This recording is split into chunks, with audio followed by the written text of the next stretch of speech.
ஒரு முக்கியமான டாபிக் தான் நம்ம டிஸ்கஸ் பண்ண போகிறோம். குறிப்பாக இந்த மாதிரி மழை சீசனில் ரெஸ்பிரேட்டரி இன்ஃபெக்ஷன் அப்படி சொல்லக்கூடிய நெஞ்சில் சளி கட்டுற ப்ராப்ளம் ரொம்பவே காமனாக இருக்கக்கூடிய ஒரு பீரியடில் இருக்கிறோம் இப்போ. ஸோ இந்த டைமில் நிறைய பேஷண்ட்ஸ் நம்ம பார்க்குறோம்.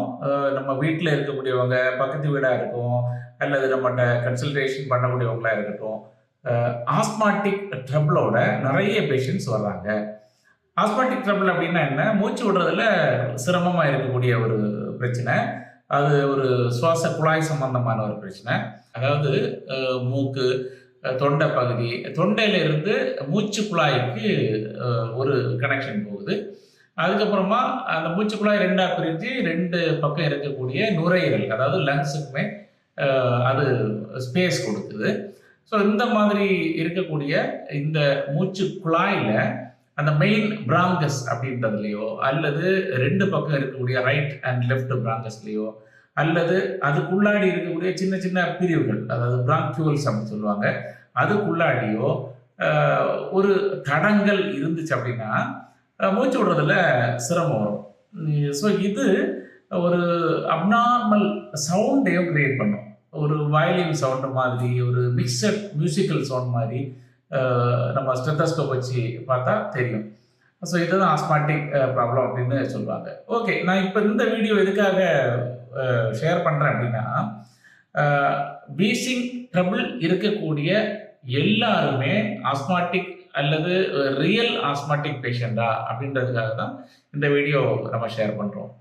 ஓகே, இப்போ ஆஸ்மா அப்படி சொல்லக்கூடிய அந்த விஷயம், அந்த மூச்சு குழாய்க்குள்ளால ஒரு தடங்கள், அதாவது மூச்சு சரியாக சுவாசம் போகாமல் இருந்தாலே அதை வந்து ஆஸ்மா அப்படின்ற ஒரு கிளாசிஃபிகேஷனில் தான் கொண்டு வர்றாங்க. ஸோ ஆஸ்மாட்டிக் அப்படின்னு சொன்னால் எனி டிஸ்டர்பன்ஸ் வந்து அந்த மூச்சு குழாய் சம்பந்தமான விஷயத்தில் இருந்துச்சு அப்படின்னா அது வந்து ஆஸ்மாட்டிக் கேட்டகரி தான். பட் இதில் நம்ம இன்ட்ரெஸ்டிங்காக புரிஞ்சிக்க வேண்டிய விஷயம் என்னென்னா, ரெண்டு விதமான ஆஸ்மா வந்து நம்ம காமனாக நம்ம பார்க்குறோம்.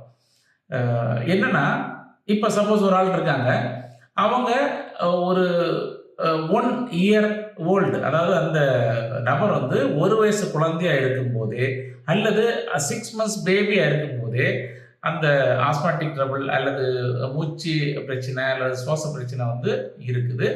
தொடர்ச்சியாக இப்போ வந்து 30 years ஆகுது, 40 years ஆகுது, இது வரைக்கும் கண்டினியூஸாக இருக்குது அப்படின்னா இது ரியலான ஒரு ஆஸ்மாட்டிக் இஷ்யூ அப்படின்னு சொல்லலாம்.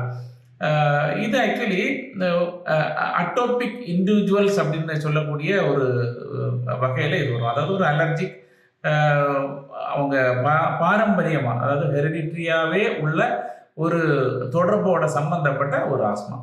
இது என்ன ஆகும் அப்படின்னா, அவங்க பிறக்கும் போதே அவங்க ஜெனட்டிக் கோட்லேயே இந்த ஆஸ்மாட்டிக் ஒரு டெண்டன்சி இருக்கும். அதனால என்ன ஆகுது, இந்த ப்ராப்ளம் வந்து கிரியேட் ஆகுது. இவங்க ஒரு 5 வயசு 6 வயசு அந்த மாதிரி இருக்கக்கூடிய அந்த ஸ்டேஜில் ஒரு விதமாக இருக்கும். சிலருக்கு என்ன ஆகும் அப்படின்னா, ஒரு வயசுலேருந்து ஒரு 8 வயசு 9 வயசு வரைக்கும் நல்ல சிரமப்படுவாங்க. அதுக்கப்புறம் ப்ராப்ளமே இருக்காது, நார்மல் ஆயிடுவாங்க. லேட்டராக கூட வரும். இந்த மாதிரி ஒரு டைப் ஆஃப் ஒரு மூச்சு பிரச்சனை அவங்க பிறக்கும் போதே அல்லது 1 வயசு குழந்தையாக இருக்கும் போதே, அதாவது யங்காக இருக்கும் போதே கண்டினியூஸாக அந்த டைம்லேயே ஆஸ்மாவாக உருவாகி அது தொடர்ந்து வருது அப்படின்னா அதை வந்து ரியல் ஒரு ஆஸ்மா அப்படின்னு நம்ம எடுத்துக்கிறோம். பட் நிறைய பேஷண்ட்ஸ் இப்போ வரக்கூடியவங்க என்ன கம்ப்ளைண்ட்டில் வருவாங்க அப்படின்னா, நல்ல மூச்சு பிரச்சனையோடு வருவாங்க, ஆஸ்மா ப்ராப்ளத்தில் சிவியராக வருவாங்க, மூச்சு விட முடியாது, நைட்டு ஃபுல்லாக வீசிங் அப்படிம்பாங்க, இருமல் விடவே விடாது அப்படிம்பாங்க. நைட்டு திடீர்னு எழுந்திரிச்சு இருமல் வந்துச்சு அப்படின்னா அவங்க அடிக்கடி வெளியே போயிட்டு அந்த சளியை வந்து ஸ்பிட் பண்ணுறதுக்கு பதிலாக பக்கத்துலேயே ஏதாவது ஒரு பக்கெட்டோ அல்லது சின்ன ஒரு கண்டெய்னரை வச்சு அதில் ஸ்பிட் பண்ணிட்டு இருக்கக்கூடிய அளவில் சிரமப்படக்கூடியவங்க நிறைய இருக்கிறாங்க. ஆனால் அவங்களோட ஹிஸ்ட்ரியை நம்ம கேட்டோம் அப்படின்னா, மேட்ரு ஆஃப் ஒரு 20 இயர்ஸுக்கு பிறகு அல்லது 25 இயர்ஸுக்கு பிறகு இந்த ப்ராப்ளம் ஸ்டார்ட் ஆனதா சொல்லுவாங்க.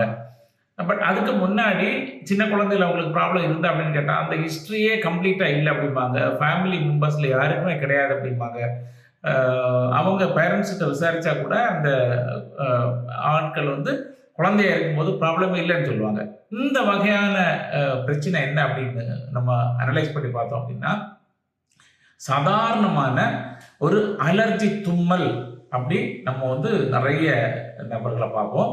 அதை காலையில் எழுந்திரிச்ச உடனே என்ன ஆகும், அடுக்கு தும்மல் மாதிரி ஒரு 20 தும்மல் 25 தும்மல் இந்த மாதிரி தொடர்ச்சியாக தும்மிட்டே இருப்பாங்க. அதுக்கப்புறமா அந்த தும்மல் என்ன ஆகும், கொஞ்சம் சளியாக ஃபார்ம் ஆகி தொண்டையில் கரகரப்பு அந்த மாதிரி வரும். ஒரு 4-5 நாள் அந்த மாதிரி இருமல் இருக்கும்.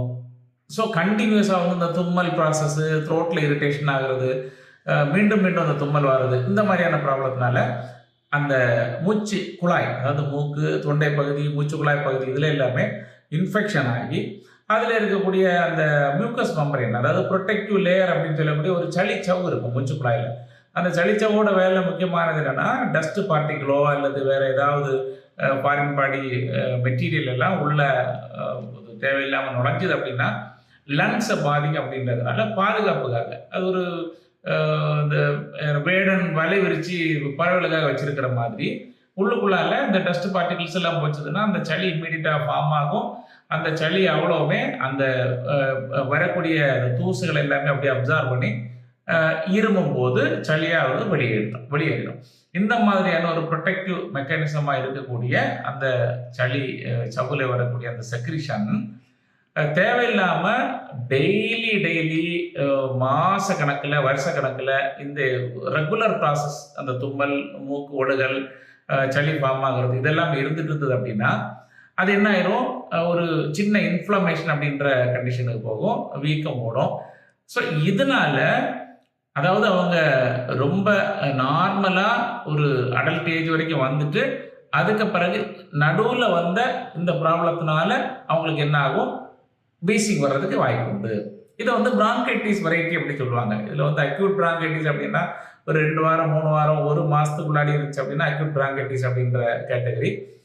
இதே ப்ராப்ளம் அது சரியான ட்ரீட்மெண்ட் எடுக்கலை, பட் அவங்க இந்த அவேர்னஸ் அவங்களுக்கு இல்லாமல் ட்ரீட்மெண்ட் எடுக்காமல் விட்டாங்க அப்படின்னா கண்டினியூஸாக அந்த ப்ராப்ளம் இருந்து ஒரு பக்கா வீசிங் பேஷண்ட் மாதிரி அவங்க மாறிடுவாங்க. ஆனால் அதோட ஆரிஜின் ரியல் வீசிங் கிடையாது, நடுவில் வந்த இந்த பிராங்கைட்டிஸ் ப்ராப்ளம் தான். அந்த பிராங்கைட்டிஸ் ப்ராப்ளத்தோட கண்டினியூஷன் தான்.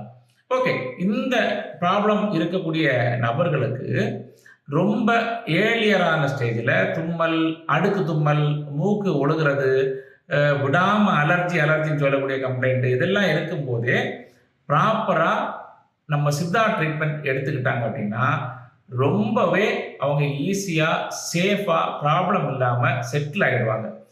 ஸோ இது வந்து கவனிக்காமல் ரொம்ப வருஷமாக இருந்து அந்த மூச்சு குழாயெல்லாம் அஃபெக்ட் ஆன பிறகு நம்ம ட்ரீட்மெண்ட் பண்ணோம் அப்படின்னா என்ன ஆகுது, டிலே ஆகுது, அவங்களுக்கு ப்ராப்பரான ஒரு திருப்தி வர மாட்டேங்குது.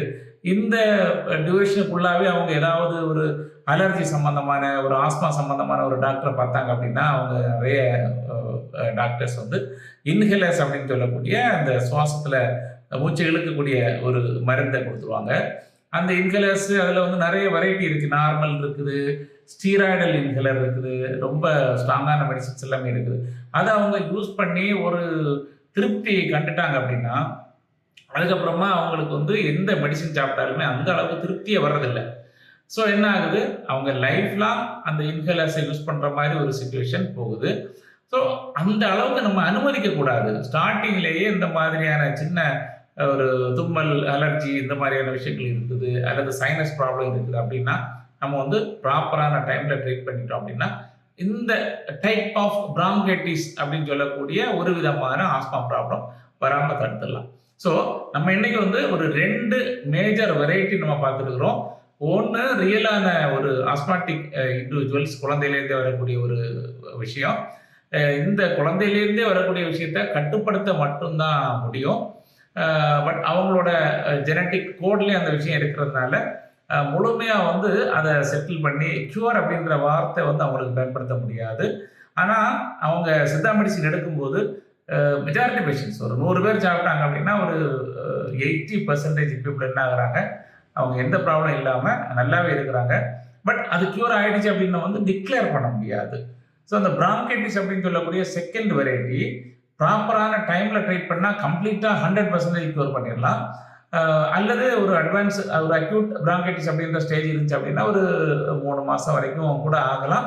அந்த ட்ரீட்மெண்ட் எடுக்கும்போது ஃபுல்லாக செட்டில் ஆயிடுவாங்க. அதுக்கு பிறகு அவங்களுக்கு வந்து அந்த இன்ஸ்ட்ரக்ஷன்ஸ் எப்படி வந்து சின்ன சின்ன கோல்டு வந்தாலோ அல்லது ஒரு சளி பிடிச்சாலோ அவங்களுக்கு வந்து எப்படி பராமரிக்கணும் அப்படின்ற விஷயத்த மட்டும் மெயின்டைன் பண்ணிக்கிட்டாங்க அப்படின்னா அவங்களுக்கு அந்த ப்ராப்ளம் அப்படி வர்றதில்ல. கிரானிக் பிராங்கைட்டிஸ் அப்படின்ற ஸ்டேஜ் வந்துட்டாங்க அப்படின்னா அது வந்து ஃபுல்லாக நார்மல் பண்ணுறது சிரமமான விஷயம்தான். பட் அவங்களுக்கு வந்து அந்த regular usage of steroidal inhaler அந்த மாதிரியான விஷயங்கள் எல்லாமே ரொம்பவே சீக்கிரமாக நம்ம வந்து வித்ட்ரா பண்ணிட முடியும். அந்த மருந்து இல்லாமலே அவங்க வந்து நார்மலாக இருக்க முடியும். டே பை டே அவங்க வந்து நார்மல் ஒரு என்வாயன்மெண்ட்டில் இருக்கிறாங்க, நல்ல ஃபுட்டு டைமுக்கு எடுக்கிறாங்க, இம்யூனிட்டி பவரை நல்லா மெயின்டைன் பண்ணி வச்சுருக்காங்க அப்படின்னா நிறைய பேஷண்ட்ஸ் வந்து நல்லாவே செட்டில் ஆகிடுறாங்க, ப்ராப்ளம் இல்லாமல் இருக்கிறாங்க. பட் நம்ம வந்து டிக்ளேர் பண்ண முடியாது, அது வந்து க்யூர் அப்படின்னு டிக்ளேர் பண்ண முடியாது அப்படின்றது தான் உண்மையான விஷயம். ஸோ இந்த அவேர்னஸோட இந்த வீடியோவை நம்ம முடிச்சுக்குவோம். இது சம்மந்தமான ஏதாவது டவுட்ஸ் இருந்துச்சு அப்படின்னா நீங்கள் வந்து கமெண்ட்ஸ் இதில் போஸ்ட் பண்ணுங்கள், நான் வந்து எக்ஸ்பிளைன் பண்ணுறேன். சப்போர்ட் தேவைப்பட்டுச்சுனாலும் உங்களுக்கு நான் கண்டிப்பாக பண்ணுறேன். தேங்க்யூ.